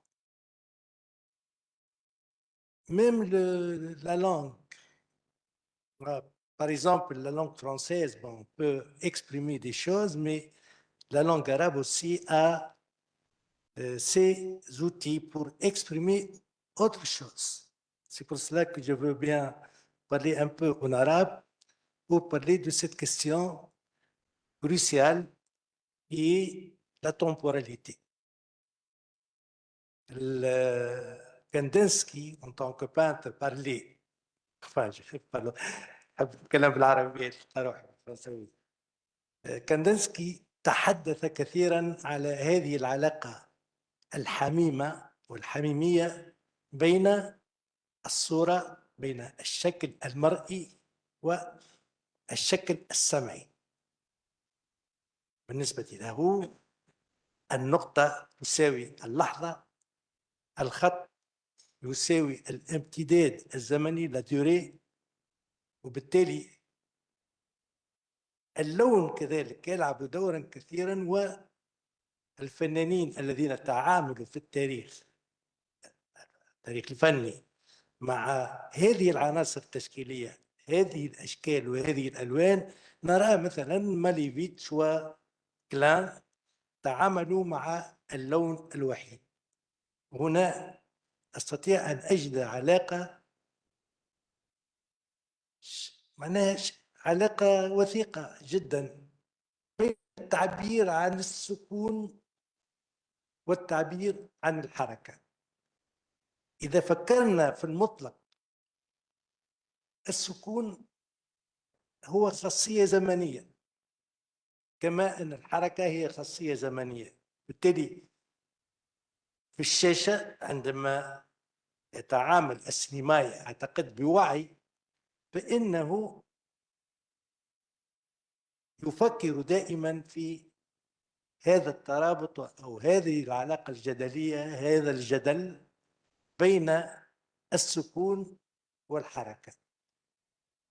عندما تكون هناك صورة فلا وجود لخارج الزمن، دائما نحن في الزمن. أعتقد أنني عبرت. والمشكلة أن السينمائي عندما لا يكون له وعي بالصورة وبخاصيات الصورة وبتاريخية الصورة، فإنه لا يستطيع أن يتعامل تعاملا جميلا وتعاملا وظيفيا مع الموسيقى. لأن الموسيقى كما قلت مدام سندة هي دائما موجودة، حتى وإن كان الموسيقي غير موجود في الصورة. إذن الموسيقي هو يقوم بكساء الصورة، وهذا الكساء هو الإبداع. أنا لا أعتقد أن هناك فيلم لا يكون موسيقيا، ولكن الموسيقي له دور كبير في أنه يتعامل مع هذه الصور بذكاء تشكيلي ويجعلها مدركة إدراكا جميلا بين ظفرين ما يقول العرب. إذن هذه القضية هي قضية فلسفية وقضية وعي وتفكير، والمداخلة التي قدمتها كانت مفيدة جدا. أنا شخصيا استفدت من سماعها ورأيت هذه العلاقة قد بانت، قد بينت هذه العلاقة بين الصوت، بين الصوت الذي أصبح لحنا، وهذا اللحن عندما رافق الصور كان له وقع آخر. اللحن عندما نسمعه بدون الصورة فإننا نتخيل صورا، ولكن عندما ندركه نراه مع الصور فإنه يصبح مرافقا جميلا ومرافقا حميما لهذه الصور. شكرا مرة أخرى على هذه المداخلة. والآن أتحدث مع صديقي هشام. أنا هذه المحاضرة كانت جيدة وكانت واضحة وأعطتنا أيضا علما أقول بين الظفرين جديدا. ولكن في الأخير جون ديني قال كلمة: il n'y a pas un art pour l'art. il ne croit pas à l'art pour l'art. أنا شخصيا أرى أن كلمة فن في حد ذاتها لها وظيفة. il n'y a pas un art sans mission. L'art toujours a une mission. Bon, il y a des arts qui traitent des sujets politiques, des sujets qui peuvent être nommés engagés, et il y a des arts qui paraissent pas engagés. Mais au fond, l'art est toujours engagé.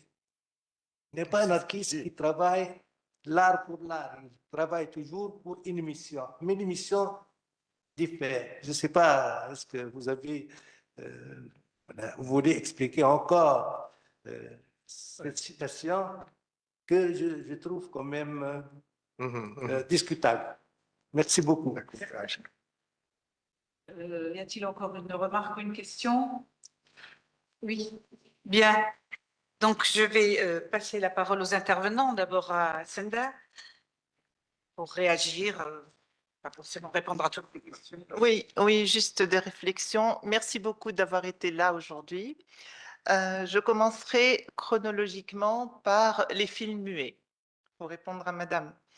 Ce qu'il faut savoir, c'est que justement, dans les films muets, la musique n'est pas originale. Elle n'est pas conçue spécialement pour le film. La musique provient du répertoire. C'est une musique qui accompagne invariablement l'image.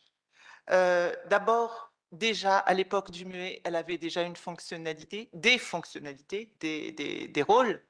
Le premier était de masquer les bruits des appareils de projection, les bruits du public qui s'exclamait au gré des rythmes de l'image, parce qu'ils avaient ils avaient des habitudes de théâtre.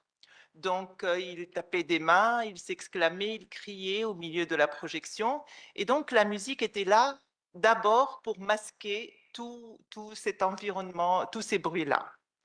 Ensuite, quelque part, volontairement ou involontairement, elle assurait la continuité sonore au milieu d'une discontinuité de l'image. L'image, elle n'était pas, à l'époque du muet, elle n'était pas continue, et donc c'était la musique qui assurait cette continuité-là. Elle donnait un peu une impression de mouvement réaliste.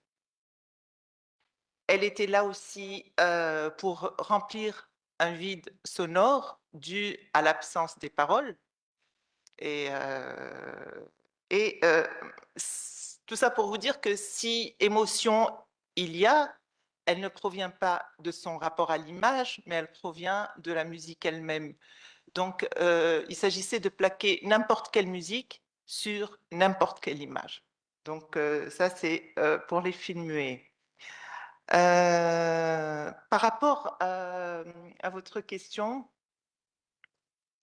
c'est vrai que j'aurais aimé avoir des exemples, oui, mais si Hichem nous a offert des exemples très éloquents dont on pourra parler si vous voulez, la responsabilité, les responsabilités du compositeur et du cinéaste. Il faut savoir que dans un film, c'est le réalisateur qui est le maître à bord, hein. Il arrive qu'il commande certaines musiques ponctuelles dans un moment donné, pour une séquence donnée, pour quelques secondes, etc. Et c'est lui qui décide des moments d'intervention ou non de la musique dans un film. À moins que vraiment le cinéaste ait une confiance aveugle sur en le compositeur qui l'accompagne. Donc à ce moment-là, il peut lui donner toute la responsabilité. D'ailleurs, il y a ce qu'on appelle des couples à l'écran, des couples réalisateurs-musiciens qui ne travaillent qu'ensemble. Vous avez cité Nino Rota, il travaille avec Georges Delerue tout le temps, et voilà.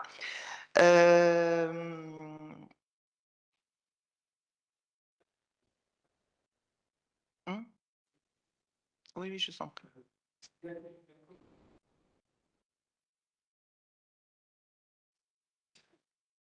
Si c'est bref, oui.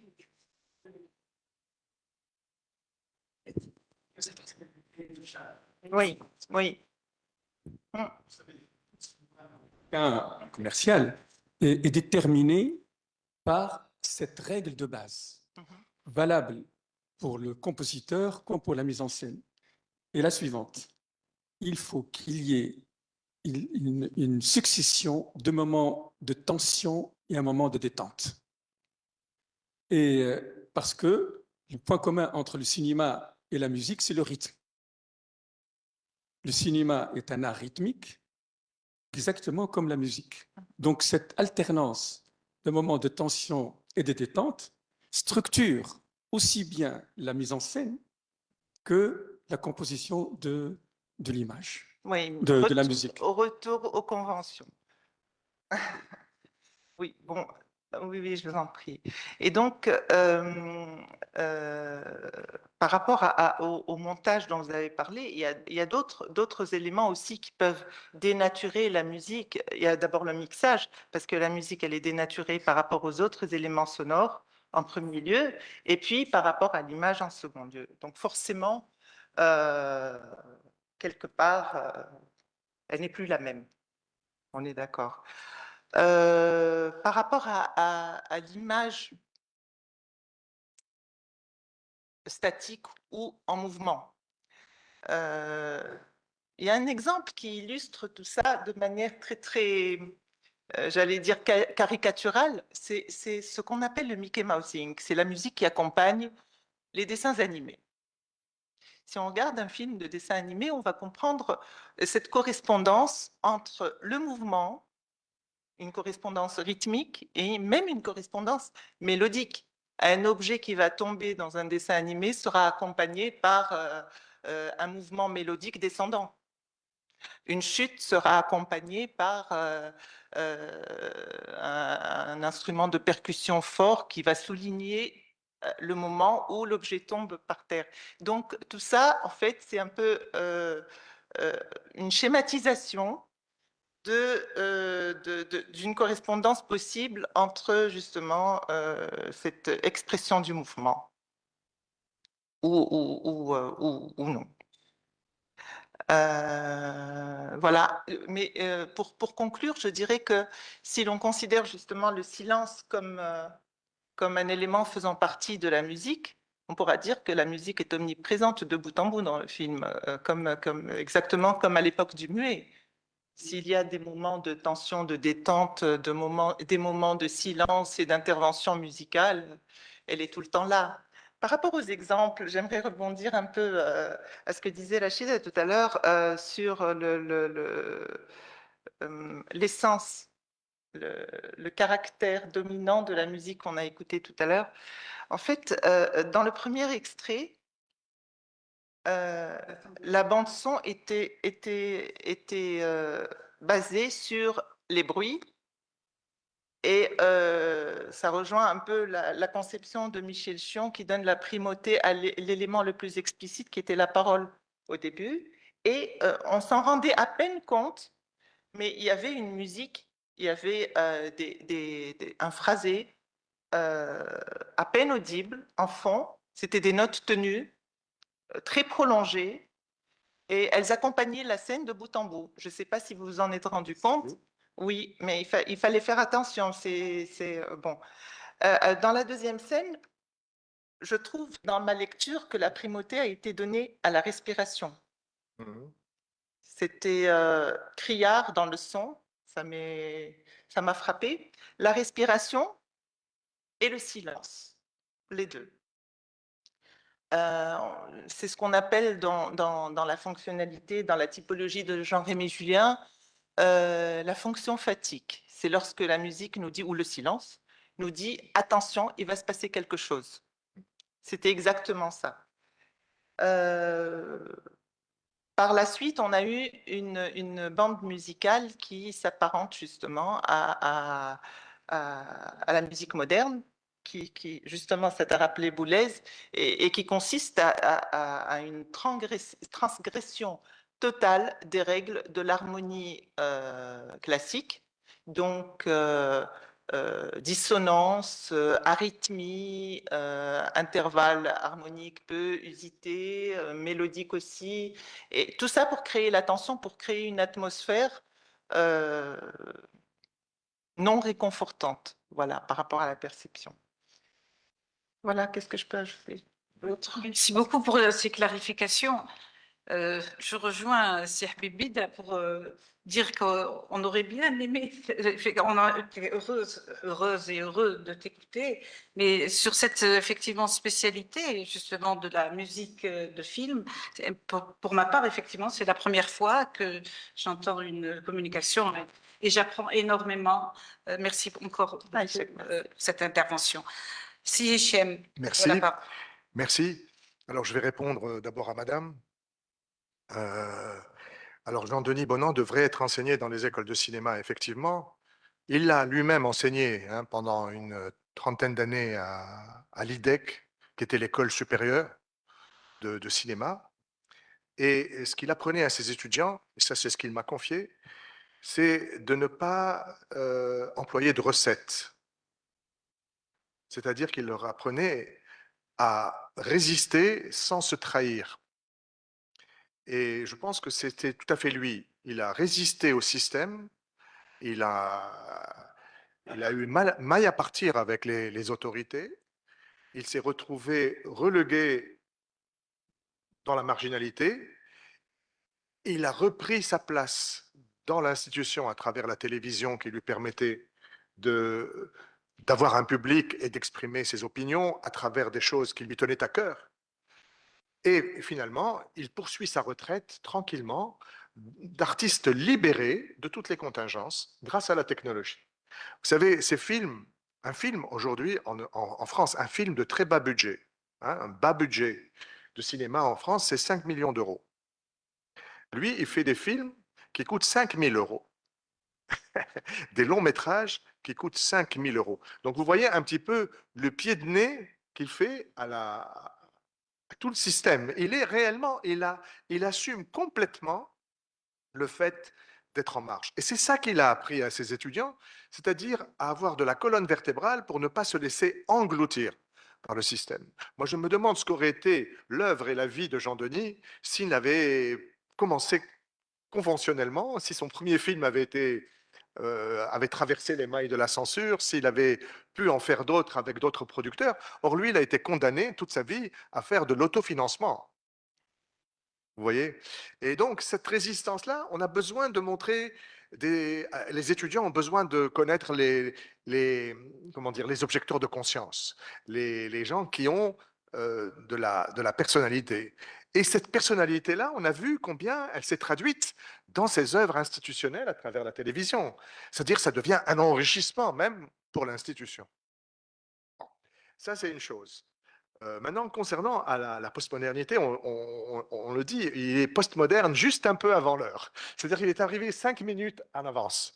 Sinon, ces films scatologiques comme ceux de Ferreri ou transgressifs comme ceux de Pasolini n'ont pas, enfin, il n'y a pas grande différence. Sauf que lui était arrivé à un moment où la critique n'était pas prête. Et aujourd'hui, il semble qu'elle le soit. Et ce qui fait aujourd'hui la renaissance ou la renaissance, oui, des films de Jean-Denis Bonan, c'est grâce à la numérisation. C'est que ces films, dans le cadre d'un programme de numérisation, ont retrouvé un jeune public qui s'identifie avec cette question des genres, des questions des genres qui est également dans le film Tristesse des anthropophages. Ben, ça devient d'actualité tout d'un coup. Et donc, l'Université de Lyon organise des masters autour de Jean-Denis Bonan. La critique parle de lui aujourd'hui. La Cinémathèque de Toulouse a montré une rétrospective de ses films, la rétrospective à Montélimar, etc. Le film Sacre et Massacre sort bientôt dans un réseau, certes confidentiel, mais il aura son petit public à son échelle. Donc, il faut avoir fait son deuil, justement, pour être dans la postmodernité. Il est complètement postmoderne, mais il a été avant-coureur. Hein? Maintenant, pour ce qui est de Sila Habib, je crois que vous êtes entièrement d'accord avec Jean-Denis. Lui, il pense que l'art pour l'art, c'est pas que ça n'existe pas, c'est qu'il n'y a que de l'engagement. C'est que quoi qu'on fasse, on n'échappe pas à son propre engagement. Et pour lui, toute parole, toute action débouche sur le politique. Voilà. Merci. Merci, cher. Merci beaucoup. En tout cas, nous venons d'avoir une très belle séance qui correspond tout à fait à nos voeux au niveau de notre